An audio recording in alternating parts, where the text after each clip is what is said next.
Hey everyone, time for another chapter of No Talking by Andrew Clements. We are coming down to the last 5 chapters. We are going to read 2 today, so we're going to read chapters 15 and 16. Last time we had read, the contest was picking up, the kids had to go home and deal with no talking at home, and most of them survived. Some bad haircuts, some interesting lessons happened, and now they're going to be heading back to school. So, we are going to get started on chapter 15, which is Control Center. So get ready to start reading along. Here we go. So chapter 15, Control Center. So, you've been with our 5th graders all afternoon. You've seen and heard what they're doing. What do you think should be done? Mrs. Hiatt looked from face to face around the conference table. Mrs. Marlowe spoke right up. We should get them all in the auditorium tomorrow morning and lay down the law. Just stop it. It's silly and disruptive. I mean, it's interesting and all that. And these kids, maybe it's even an improvement, but still not right. It was sort of cute right after lunch today, but then I had a second group, and then the third during 7th period, and by then it was just a bother, a real distraction. We've got a lot of material to cover in science, so I say we squash the whole thing right away. Mrs. Escobar nodded her agreement. It's very annoying in math class. These short answers they use. It's a game to them, and that's all they're paying attention to. I'm trying to work, and if they're playing a game, it's frustrating. Very frustrating. So, if this is a vote, I say we stop it first thing tomorrow. Mr. Burden shook his head.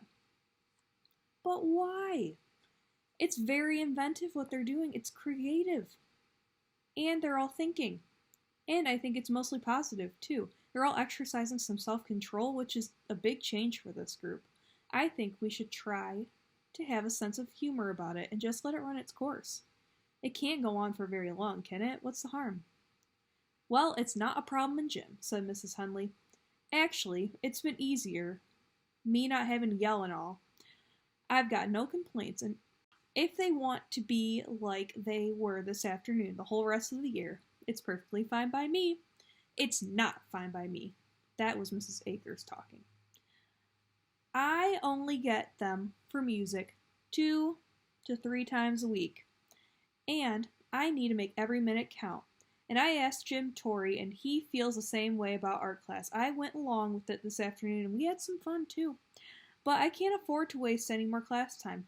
I can't teach them songs if they won't sing more than 3 words in a row. I just realized something, said Mrs. Overley. You know, that little rascal Dave Packer did yesterday? Instead of giving an oral report, he stood up in front of the class and coughed for 2, maybe 3 whole minutes. And he was pretending, I'm sure of it. So, he wouldn't have to talk. This really has to stop. Mr. Burden said, but don't you remember? We're talking about the unshushables.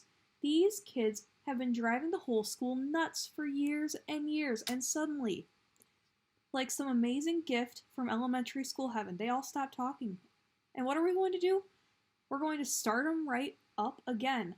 That doesn't make sense. Why not wait a little? See what happens. Just for another day or so. What's the harm in that?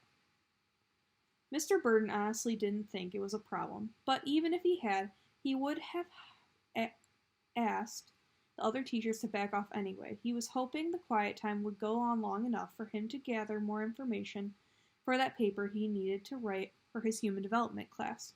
The principal had heard enough. She was glad to get everyone's opinion, but she didn't want the teachers turning against each other. This was her school, and, like everything else, her decision was her responsibility. Mrs. Hiatt said, thank you for your thoughts. Very helpful. But this is not a voting situation, and I've made my decision. You know I've been trying to get these kids to quiet down ever since they were in 1st grade, so it's tempting to go along with this activity of theirs and hope it will lead to some improvement. But I think that would be wrong. The sudden quiet might seem easier than all the noise, but neither behavior is really what we want. These children need to learn to be quiet when it's right to be quiet, and they need to talk and participate at the right times too. We don't want an all or nothing situation, which is what this is. What we need is real balance, real self-control. If we let them keep this game or contest or whatever it is, I think we'll be sending the wrong message. So, we need to have an assembly tomorrow. I've noticed that Lindsay Burgess and Dave Packer seem to be the ringleaders, and actually, Mrs. Marlowe interrupted, I think it's more like Dave and Lindsay are sort of team captains. They are keeping score, counting words, and it's the boys against the girls. I intercepted a note. The principal raised her eyebrows. A note? You didn't tell me that. Mrs. Marlowe shrugged. It was just this afternoon in my classroom. Mrs. Hiatt said, it might have been helpful if you told me about this sooner. The principal paused, letting everyone feel how displeased she was. And in that moment, Mr. Burden thought, women, always keeping little secrets. But he immediately corrected that thought, because anybody who hangs on to stereotypes about girls and boys shouldn't, especially if he's a teacher. The principal said, anyway, that's good to know, and I think I see a way to approach the problem. So, at the start of homeroom, please bring all the students to the auditorium. It was quiet for a moment. And then Mr. Burden said, what are you going to do if the kids don't respond to your approach? Mrs. Hiatt looked at him, a trace of frost in her eyes. What do you mean? Well, he said, I'm just saying that we've got 5 years of experience with this group. They've never obeyed very well when we've told them to stop being noisy. Why should it be any different when we tell them to stop being so quiet? Mrs. Hiatt stared at Mr. Burden for a moment, and in her mind a little voice said, leave it to a man to say something negative. But of course, she immediately corrected herself, because that kind of thought can get a principal in trouble. On a school's faculty, it's never supposed to be boys against girls. In fact, that's called discrimination, which is against the law. So Mrs. Hiatt looked around the table, smiled, and said, all I can promise you is that I'll do my best to resolve the situation in the most orderly way possible, and I know that each of you will do the same. See you all first thing in the morning. As the teachers left the conference room, there wasn't much talking. In fact, there was none. And that brings us to the end of chapter 15. So now we're moving to chapter 16. What's going to happen once Mrs. Hiatt has her assembly? Chapter 16 is orders. Here we go. It was a bright November Wednesday, and the morning playground at Laketon Elementary School rang with the usual shouts and laughter of children. But there was another layer of schoolyard activity going on, if a person knew what to look for, because all around the swing sets and the jungle gym and the baseball diamonds, small groups formed up as fifth grade friends passed notes and gestures and play acted, trying to tell each other what had been happening since Tuesday after school, trying to tell each other all the clever ways they'd gotten along without talking. The fifth graders were so glad to see each other. They felt like they had spent Tuesday night in lonely prison cells, practically in solitary confinement. There was also some contest business being conducted. It was time for the first test of the overnight honor system.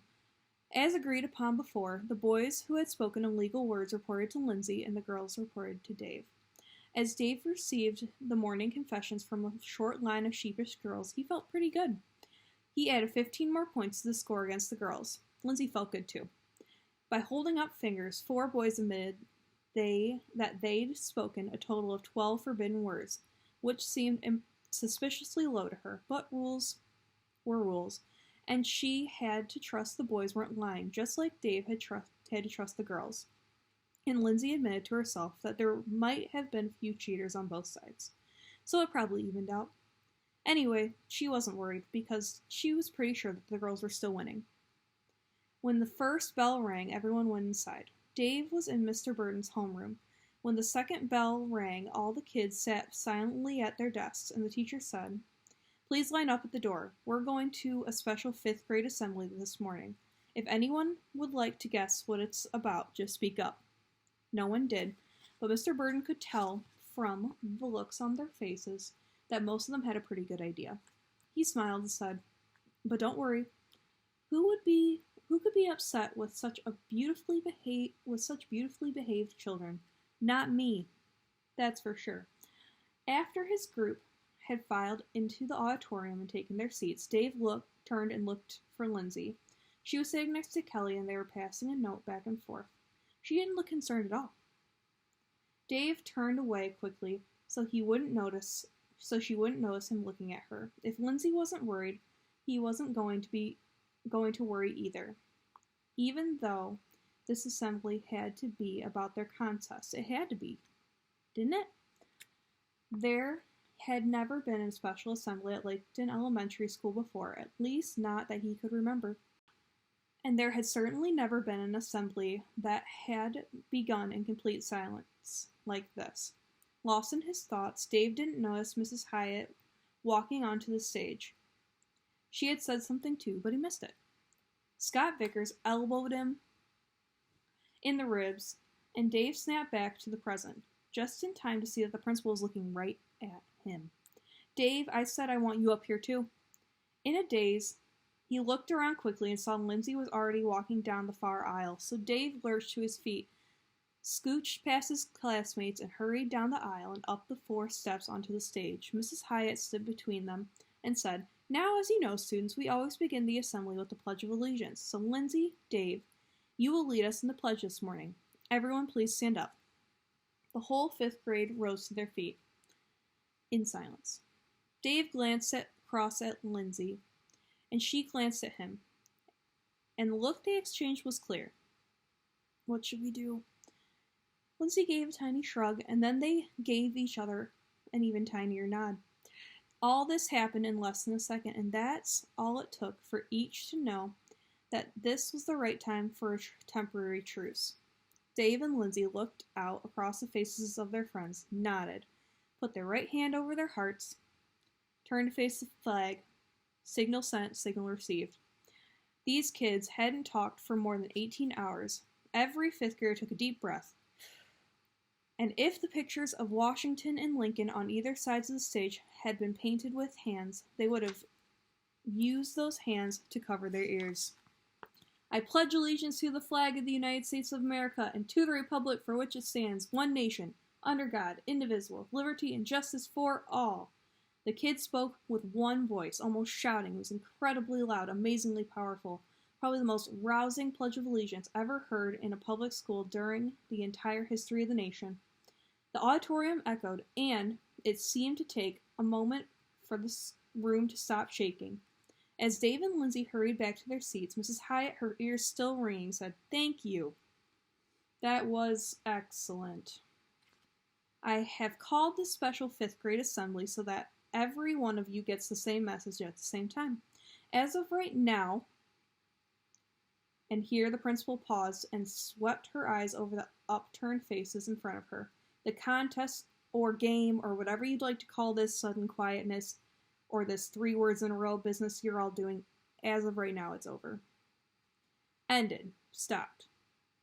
It was interesting, and I hope you learned something, and I hope you all also enjoyed yourselves, but I have decided that it needs to stop. What you've been doing has made it very difficult to have a normal, productive classroom activities, and of course, that is why we're all here, to learn as much as we can every day. Is that clear?" The room was silent, and then a scattering of kids replied, "Yes, Mrs. Hiatt." The principal said, "Is what I am saying clear to everyone?" This time the whole group responded, "Yes, Mrs. Hiatt." But there was no sudden rush of whispering, no undercurrent of talking in the auditorium, no joking and laughing, and none of the unusual behavior that the Unshushtables were famous for. The group remained silent, and Mrs. Hiatt realized something. Yes, the kids had responded to her, and just now they had all obediently said, "Yes, Mrs. Hiatt," but that was only 3 words. And now it was still completely silent in the auditorium. So, to really prove that they had actually agreed to behave normally, well, she would have to get them to all talk normally. But the principal instantly decided that this did not feel like the right moment to push it. Better to let the teachers work it out with smaller groups, one class at a time. So she smiled at the fifth graders and said, "Thank you for listening so carefully, and now I hope you all have a wonderful day. Teachers, you may take your first period classes now." Mrs. Hiatt watched the classes leave one by one. It was a very orderly exit. All the kids were behaving extremely well, but it didn't feel right. It was just too quiet. That's where we're going to stop. But I'm going to leave you guys some questions to think about up next. Just take a moment and think about what we read and what you predict could happen next. Are the kids going to listen to Mrs. Hiatt, or are they going to do their own thing and continue the contest? We'll have to read to find out. Bye!